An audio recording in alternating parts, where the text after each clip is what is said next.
بسم اللہ الرحمن الرحیم۔ محترم حاضرین و ناظرین، ہم اس سے پہلے ایک نشست میں دوسری صدی ہجری تک یا دوسری صدی ہجری کے اختتام تک جو تحریری کام مسلمانوں نے کیا حدیث اور سنت کے بارے میں، اس کا تفصیل سے ذکر کر چکے ہیں۔ اس سے ہمیں یہ بات سمجھنے میں آسانی ہو جاتی ہے کہ نبی کریم صلی اللہ علیہ وسلم اور صحابہ کے زمانے میں ذاتی یادداشتیں جمع کی گئیں، اور تابعین کا جب زمانہ آیا تو انہوں نے ہر شہر کا علم اپنے تئیں جمع کرنے کی کوشش کی۔ دوسری صدی ہجری میں اس سے بھی قدم آگے بڑھا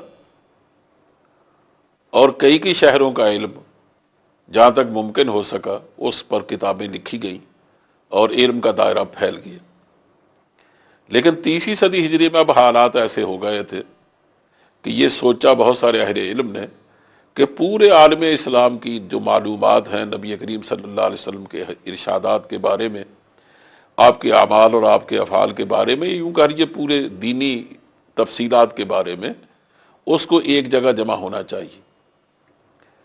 چنانچہ عام مشہور بات تو یہ ہے کہ اس کے لیے صحاح ستہ کے مصنف اٹھے، جن میں امام بخاری ہیں، امام مسلم ہیں، امام ترمذی ہیں، امام نسائی ہیں، امام طحاوی ہیں، ابن ماجہ ہیں اور امام ابو داؤد ہیں۔ یہ لوگ اٹھے اور انہوں نے اس زمانے میں وہ کتابیں لکھی جن کو صحیح کتابیں سمجھا گیا اور جن کی آج تک شہرت ہے۔ لیکن یہ ہم بھول جاتے ہیں کہ ان کتابوں سے پہلے اسی صدی میں یا ان کتابوں کے ساتھ ساتھ یا ان کتابوں کے بعد بھی بہت عظیم کتابیں لکھی گئی ہیں۔ یہ الگ بات ہے کہ اللہ کو جس کتاب کی شہرت منظور ہوتی ہے وہ قبول عام حاصل کر لیتی ہے، تو اس کی وجہ سے بعض دفعہ دوسری کتابیں دوسرا درجہ حاصل کر لیتی ہیں، یہ یوں کہیے کہ نظروں سے کسی حد تک اوجھل ہو جاتی ہیں، لیکن اصحاب علم کی نظروں سے تو ظاہر ہے کبھی کوئی کام کی کتاب اوجھل نہیں ہوتی۔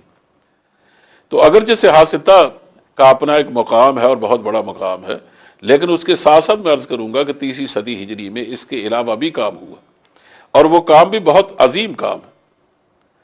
مثلا ایک بہت بڑی کتاب اس زمانے میں لکھی گئی اور جو ہمیشہ اہل علم کی احتیاج کا مرکز رہی، وہ تھی مسند ابی داؤد طیالسی۔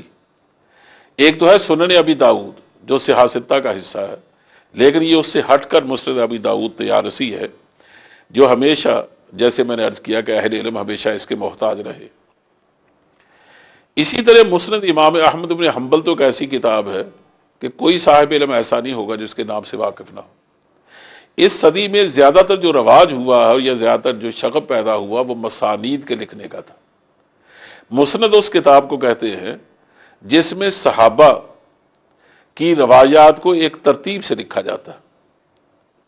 کبھی تو ایسا ہوتا ہے کہ ترتیب شہر کے لحاظ سے رکھی جاتی ہے، کبھی ان کے فضائل کے اعتبار سے رکھی جاتی ہے، کبھی سبقت اسلام کے اعتبار سے رکھی جاتی ہے، یعنی کوئی بھی ترتیب کا حوالہ بنا لیا جائے، لیکن ایک ترتیب کے لحاظ سے جو احادیث مرتب کی گئی ہیں ان کو مسانید کہتے ہیں، جس کا واحد مسند۔ تو ان میں مسند امام احمد بن حنبل کو بہت اہمیت ملی، اور اس کی وجہ شاید یہ بھی ہے کہ اس زمانے میں فتنہ خلق قرآن اٹھا، اور امام احمد بن حنبل نے جس طرح اللہ کی توفیق سے استقامت دکھائی اور 3 حکومتوں کو جس طرح انہوں نے ضد کر کے رکھ دیا، وہ اپنی ساری کوششوں اور ساری اذیتوں کے باوجود ان کو جھکا نہ سکے، اور اس طرح ان کو اللہ نے امام اہل سنت بنا دیا۔ اور یہ بات اہل علم میں مشہور ہو گئی کہ جس کے دل میں اللہ ان کی قدر و منزلت نہیں ہے اس کا تعلق اہل سنت سے نہیں۔ تو انہوں نے اپنی زندگی میں 40,000 احادیث مرتب کی تھی۔ اس میں ترتیب نہیں دے سکے تھے، مرتب نہیں کر سکے تھے، یہ لیکن جمع کر لی گئی تھی کہ ان کا آخری وقت آ گیا، تو ان کے صاحبزادے جو ماشاءاللہ بہت باکمال، بہت صاحب علم تھے، انہوں نے اس کو ترتیب دیا، بلکہ 10,000 احادیث کا مزید اس میں اضافہ کیا۔ آپ کو یاد ہوگا کہ میں ایک نشست میں کہہ چکا ہوں کہ حمام بن منبہ ایک صحابی گزرے، ایک تابعی گزرے ہیں جنہوں نے حضرت ابو ہریرہ کی روایات کو جمع کیا یا بعض دوسرے صحابہ کی روایات کو تحریری انداز میں۔ چنانچہ ان کا جو رسالہ تھا یا ان کے نسخہ اور ان کی تحریر تھی وہ اتفاق سے ایک عرصہ پہلے جرمن سے مل گئی. اب اس کا ایک نسخہ دمشق میں بھی موجود ہے. ڈاکٹر حمید اللہ صاحب مرحوم نے ان دونوں کو آپس میں ملا کر ان کو باقاعدہ اس کو ایڈٹ کیا اور اس کو انہوں نے چھپوایا. اس میں 138 احادیث ہیں. وہ پورے کا پورا امام احمد بن حنبل نے اپنی کتاب میں نقل کیا تھا. چنانچہ جب وہ نسخہ ملا تو اس کو جب ٹیلی کر کے دیکھا امام احمد کی مسند کے ساتھ تو ایک لفظ کا فرق نہیں نکلا. اس سے اندازہ ہوا کہ واقعتاً محدثین نے کس قدر دیانت کے ساتھ صاحب نبی کریم صلی اللہ علیہ وسلم کے ارشادات کو مکمل کیا. اس سے ہم دیکھتے ہیں کہ حضرت صلی اللہ علیہ وسلم کے اکثر مکاتیب جو آپ نے سلاطین عالم کے نام لکھے تھے وہ مل گئے کہیں سے، یعنی اس کا کیا کیا حوالہ ہوا وہ ایک الگ داستان ہے. اور امام احمد بن حنبل نے بڑی محنت سے ان کو کتابی شکل میں شائع کیا. چنانچہ جب وہ مکاتب ملے ہیں تو جو ان کی تفصیلات ہماری حدیث کی کتابوں میں موجود تھیں اور جو کچھ بارے میں بتایا گیا تھا اس طرح کی جھلی پر ان کو لکھا گیا تھا، اس طرح کا رسم الخط ان کا تھا، فلاں صحابی نے اس کو لکھا تھا اور یہ اس کی تحریر تھی، تو اس کو بالکل اسی طرح پایا ہے. اس سے اس یقین میں اضافہ ہو جاتا ہے کہ واقعتاً صحابہ نے جس چیز کو بھی روایت کیا ہے بعد میں جب بھی کبھی اس کا سراغ ملا ہے تو دونوں آپس میں ایک نکلے ہیں، تو اس سے ظاہر ہے ایمان میں اضافہ ہوتا ہے. اس طرح ہم دیکھتے ہیں کہ اور بھی کتابیں اس زمانے میں لکھی گئی. اسے مثلا مصنف عبد الرزاق لکھی گئی. یہ مصنف عبد الرزاق جو ہے یہ امام بخاری یعنی سیاستہ سے پہلے لکھی گئی. اس کی اہمیت کا آپ اس سے اندازہ کر لیجئے کہ امام بخاری نے اس کتاب کو پڑھا، اس سے فائدہ اٹھایا اور ان کا تبصرہ یہ تھا کہ اس کی تمام احادیث صحیح ہیں. یعنی اس سے بڑا تبصرہ اور اس سے بڑی رائے، بہتر رائے اور کوئی نہیں ہو سکتی.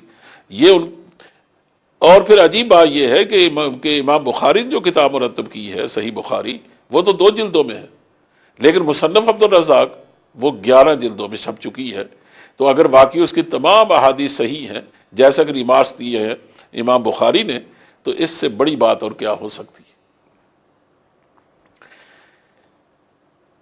یہ مصنف عبد الرزاق کے نام سے ممکن ہے آپ کو خیال پیدا ہو کہ مصنف تو آپ تصنیف کے معنی میں استعمال ہوتا، تو یہ اس کی اگرچہ وضاحت آگے جا کر بھی ہوگی شاید، لیکن آپ اس سے یہ بات سمجھ لیجئے کہ مصنف تصنیف کے معنی میں نہیں ہے بلکہ مصنف ایک اصطلاح ہے. کبھی تو اس کو دوسرے لفظوں کے ساتھ بھی یاد کیا جاتا تھا، لیکن اب جس چیز کے لیے یا کہنا چاہیے کہ احادیث کے جس مجموعے کے لیے جامع کا لفظ بولا جاتا ہے وہ اسی کے لیے مصنف کا لفظ بولا جاتا ہے. اب جامع کسے کہتے ہیں وہ میں انشاءاللہ بھی تھوڑی دیر کے بعد عرض کروں گا. اسی طرح جس طرح مصنف عبد الرزاق مشہور کتاب ہے، اسی طرح اس زمانے میں مصنف ابی بکر بن شیبہ بھی لکھی گئی. اور اس کتاب کی تو اہمیت بعض حوالوں سے اور بھی زیادہ ہے، اس لیے کہ ان کا تعلق کوفے سے ہے اور یہ احناف کے مستدلات کو اور اسی طرح باقی ائمہ کے مستدلات کو جس اعتماد و تفصیل کے ساتھ پیش کرتے ہیں، یہ ان کی خاص ان کا ایک منفرد معاملہ ہے، منفرد مقام ہے ان کا. اس لیے کہتے ہیں بعض ہمارے اہل علم کہ کوئی بھی صاحب علم جو واقعتاً فقہی طور پر یا فقہی مذاہب کو جاننے کی کوشش کرے گا اور وہ جاننا چاہے گا کہ ہمارے ائمہ فقہ میں کیا کیا اختلافات اور ان کے اصل دلائل کیا ہے، وہ اس کتاب کا سب سے زیادہ محتاج. اسی طرح ایک اور کتاب لکھی گئی جو بڑی تفصیلی ہے، اس کو کہتے ہیں المستدرک للحاکم. مستدرک اصل میں ان کتابوں کو کہتے ہیں کہ جنہوں نے کسی کتاب کو اپنے لیے موضوع بنایا اور اس کا انہیں دیکھا کہ فلاں کتاب کو ان شرائط کے ساتھ مرتب کیا گیا. مثلا جس طرح صحیحین ہیں، بخاری شریف ہے اور مسلم ہے، ان میں ظاہر ان کی اپنی شرائط اپنی شرائط سے کم معیار پر کسی حدیث کو قبول نہیں کرتے. حاکم جو ہیں یہ اٹھے اور انہوں نے یہ کہا کہ ان شرائط پر صرف یہی احادیث نہیں ہیں جو انہوں نے اپنی کتابوں میں درج کی ہیں، بلکہ ہزاروں احادیث ایسی ہیں جو ان سے رہ گئی ہیں لیکن وہ ان شرائط کو پورا کرتی. چنانچہ انہوں نے انہی شرائط کو دیکھتے ہوئے وہ کتاب لکھی اور انہی شرائط کو سامنے رکھتے ہوئے وہ احادیث قبول کی اور اپنی کتاب میں ان کو لکھا. لیکن یہ ضرور ہے، یعنی یہ صحیفین پر استدراک ہے ان کا، لیکن یہ ضرور ہے کہ اس میں ان سے بعض کوتاہیاں بھی ہوئی ہیں، بعض ایسی احادیث کو بھی وہ جب اس میں شامل کر گئے ہیں جو صحیحین کے معیار پر پورا نہیں اترتی۔ اس لیے حافظ شمس الدین الذہبی نے اس کی باقاعدہ تلخیص لکھی اور ساتھ تبصرہ بھی کیا، اور ایک ایک حدیث کے بارے میں بتایا کہ فلاں فلاں جگہ حاکم سے زیادتی یا کوتاہی ہوئی ہے۔ تو اس لیے آج یہ علماء کا فیصلہ ہے کہ جس نے مستدرک للحاکم سے فائدہ اٹھانا ہو، اور یقین اٹھانا چاہیے، اسی کی بہت بڑی کتاب ہے اور بہت عظیم کتاب ہے، اس کو اپنے سامنے اس تلخیص کو رکھنا چاہیے۔ اس سے ہم دیکھتے ہیں کہ مسانی جہاں اور لکھی کی انہی میں سے مسند البزاز بھی ہے، جسے المسند الکبیر کہا جاتا ہے۔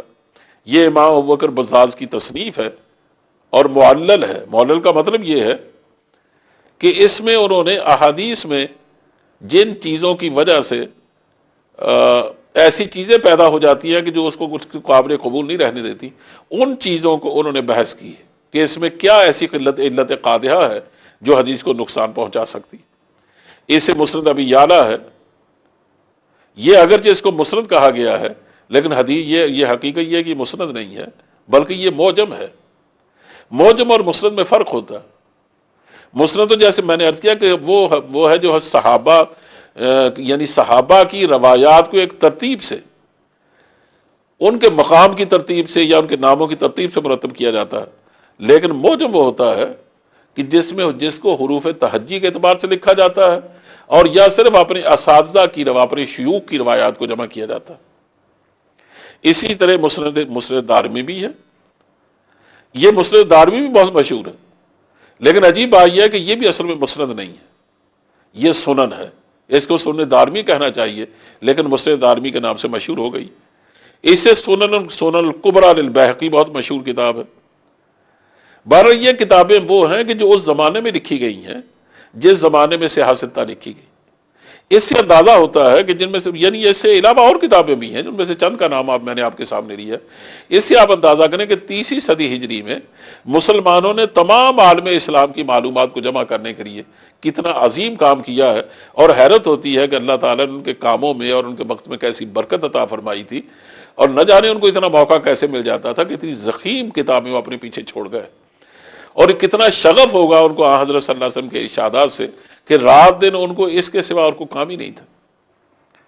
اور پھر جس خلوص اور جس تدین کے ساتھ، جس تقوی اور تورع کے ساتھ انہوں نے اس کام کیا۔ مثلا امام بخاری کو دیکھ لیجئے، کہا جاتا ہے کہ انہوں نے یہ کتاب مرتب کی ہے حرم میں بیٹھ کر، تو ہر حدیث کو لکھنے سے پہلے وہ غسل کرتے تھے، اس کے بعد 2 نفل نماز پڑھتے تھے، اللہ سے استغفار کرتے، دعا کرتے، پھر وہ ایک حدیث مرتب اپنی کتاب میں نقل کرتے تھے۔ اسی طرح انہوں نے تمام احادیث اپنی کتاب میں جو لکھی ہیں وہ اس طرح مرتب کی۔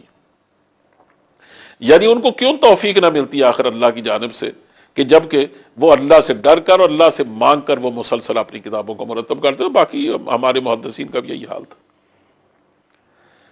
اب میں آپ کی خدمت میں چند چیزیں عرض کرنا چاہتا ہوں جس سے آپ کو اندازہ ہوگا کہ اس زمانے میں حدیث کی جو کتابیں لکھی گئی ہیں ان کی بہت ساری انواع ہیں۔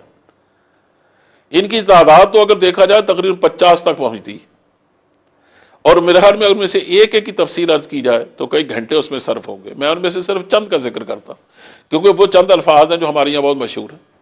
مثلا ایک لفظ ہے جس کو جامع کہا جاتا ہے کہ فلاں کتاب جو ہے وہ جامع ہے۔ مثلا جامع صحیح بخاری، جامع مسلم، جامع ترمذی۔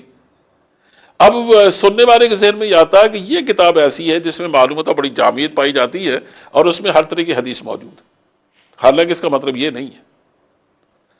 جامع کی جمع ہے، اور یہ حدیث کی اس کتاب کو کہتے ہیں جس میں 8 مضامین آ جائیں۔ وہ 8 مضامین کیا ہے؟ اس کو ایک شعر میں مکمل مرتب کیا گیا ہے: سیر و آداب و تفسیر و عقائد، فتن، اشراط و احکام و مناقب۔ یہ 8 ہیں کہ جس کتاب میں سیر بھی ہوں، سیر سیرت کی جمع ہے، نبی کریم صلی اللہ علیہ وسلم کی سیرت بیان کی گئی ہو، آپ کے احوال بیان کیے گئے۔ اسے جس میں آداب معاشرت ہو، جس میں تفسیر کا بھی حصہ پایا جاتا ہو، قرآن پاک کی آیات کا۔ اسے اس میں عقائد کے بارے میں بھی احادیث ہو۔ اسی طرح حضرت صلی اللہ علیہ وسلم نے آنے والے حالات کے بارے میں، آنے والے فتنوں کے بارے میں بعض خبریں دی ہیں، اس میں فتنوں کا ذکر بھی ہو، اس لیے اس میں علامات قیامت بھی بیان کی گئی، اشراط، اور اسی طرح اس میں احکام یعنی شرعی احکام کو بھی بیان کیا گیا ہو، اور اس طرح صحابہ کے مناقب بیان کیے گئے ہوں۔ یہ 8 مضامین جس کا موضوع ہو جس کتاب کا، اس کو کہا جاتا ہے یہ کتاب جامع ہے۔ اس لحاظ سے بخاری جامع ہے، اور ان سے بخاری سے پہلے بلکہ دوسری صدی ہجری میں، اور اس سے بھی اس کے بھی اوائل کے زمانے میں جب کہ موطا امام مالک لکھی گئی ہے، اس زمانے میں معمر ابن راشد نے جو کتاب لکھی وہ جامع تھی۔ اسے سفیان ثوری نے جو کتاب لکھی جسے امام شافعی نے فائدہ اٹھایا ہے وہ جامع تھی۔ اس طرح یہ جو میں نے اوپر عرض کیا کہ مصنف عبد الرزاق جو 11 جلدوں میں چھپی ہے، اصلاً وہ کتاب جامع ہے، اس میں یہ تمام مضامین پائے جاتے ہیں۔ امام بخاری کی کتاب کو بھی کہا جاتا ہے کہ وہ جامع ہے، البتہ مسلم کی بارے میں اختلاف پایا جاتا ہے، اس لیے کہ اس میں جو تفسیر کا حصہ ہو بہت مختصر ہے،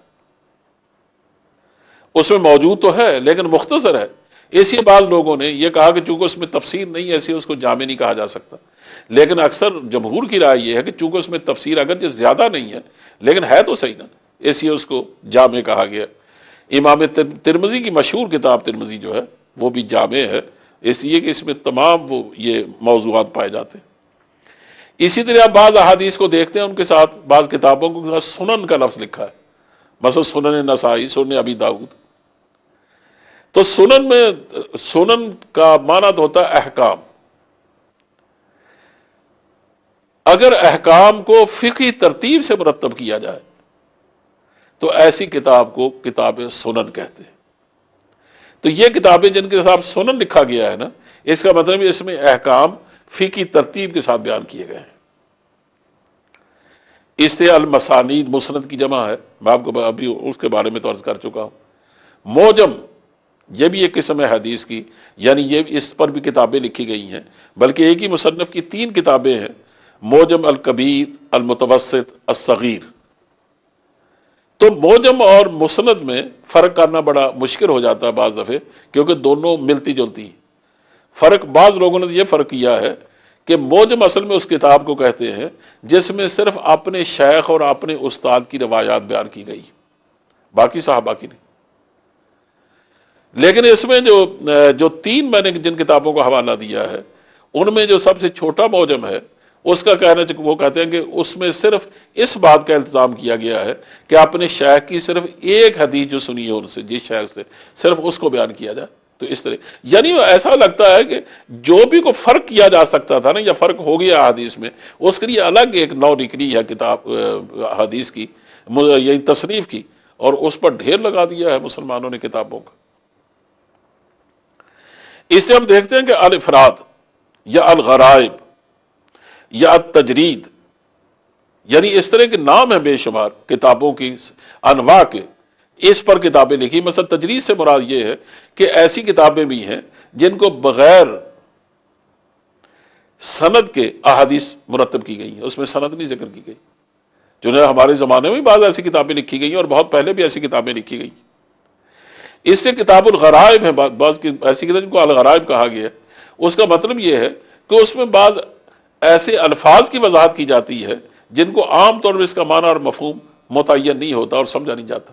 بل کہنا یہ ہے کہ مسلمانوں نے جو کچھ اس میں کام کیا ہے اور جس طرح اس فن کی خدمت کی ہے اور جس طرح اپنے شغف کا اظہار کیا ہے، اس کو دیکھتے ہوئے تو حیرت ہوتی ہے کہ ایک ایک بات کو جمع کر دیا گیا۔ مثلا صاحب آپ اندازہ کریں کہ انہوں نے حدیث کو جمع کرنے کے لیے، حالانکہ میں نہیں سمجھتا اس کی کیا ضرورت، یعنی آج ہم سمجھتے یہ اس کی کیا ضرورت ہوگی، لیکن تعجب کی بات ہے ان کی محبت کا آپ حال دیکھیں کہ جس نے بھی حدیث کے جمع کرنے میں یا حدیث کے روایت کرنے میں کچھ بھی حصہ لیا ہے، محدثین نے اس کے حالات جمع کیے۔ 1854 میں کلکتے میں ایک شخص رہا ہے اور پھر مسلسل کئی سال تک رہا، جس کا نام ڈاکٹر اسپرنگر ہے۔ اس نے باقاعدہ عربی سیکھی اور عربی اصل جو مصادر ہیں عربی زبان میں حدیث کے، اس کا مطالعہ کیا، اور اس کے بعد اس نے لائف آف محمد لکھی صلی اللہ علیہ وسلم، اور مخالفہ نہ لکھی.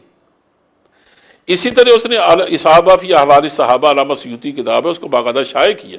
بڑا علم دوست آدمی سے معلوم ہوتا، لیکن اس نے یہ بات حیران کن لکھی ہے. وہ کہتا ہے کہ میں اس بات پہ حیران ہوں کہ آج تک کوئی قوم دنیا میں ایسی نہیں گزری جیسے مسلمان قوم، کہ جنہوں نے صرف اپنے پیغمبر کے حالات کو محفوظ کرنے کے لیے 5 لاکھ انسانوں کے حالات محفوظ رکھے.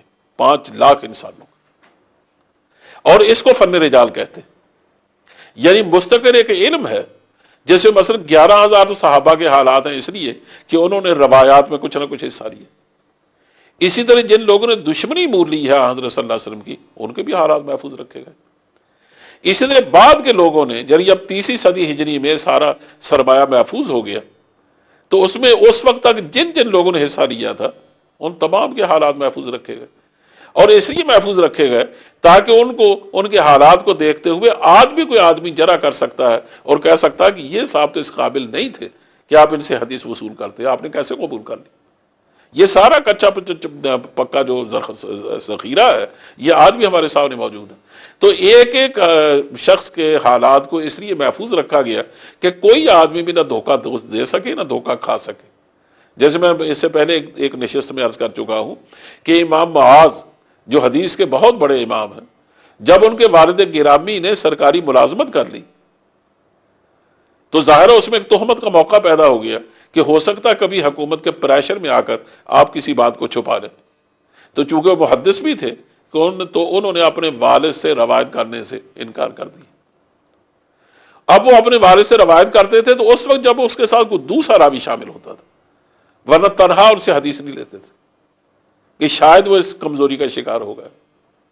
حتیٰ کہ بعض ایسے لطیفے کہنا چاہیے لیکن سبق آموز چیزیں بھی ہیں کہ ایک امام نے دیکھا، ایک محدث نے، وہ لمبا سفر کر کے کسی دوسرے کے پاس حدیث لینے کے لیے سیکھنے کے لیے گئے تو انہیں دیکھا کہ انہیں اپنا دامن پھیلایا ہوا ہے اور اپنے گھوڑے کو بلا رہا ہے، پشکار رہا ہے اسے، گویا جس سے آدمی اشارہ کرتا ہے نا کہ میرے دامن میں تمہارے لیے کچھ کھانے کی چیز ہے کہ تم آؤ. تو اللہ کو اس نے دیکھا اس کا دامن خالی تھا تو وہ وہیں سے واپس پلٹ آیا. اس نے کہا جو شخص جانور کو دھوکہ دے سکتا ہے مجھے بھی دے سکتا ہے، میں اسے حدیث کے حوالے سے اعتماد نہیں کر سکتا.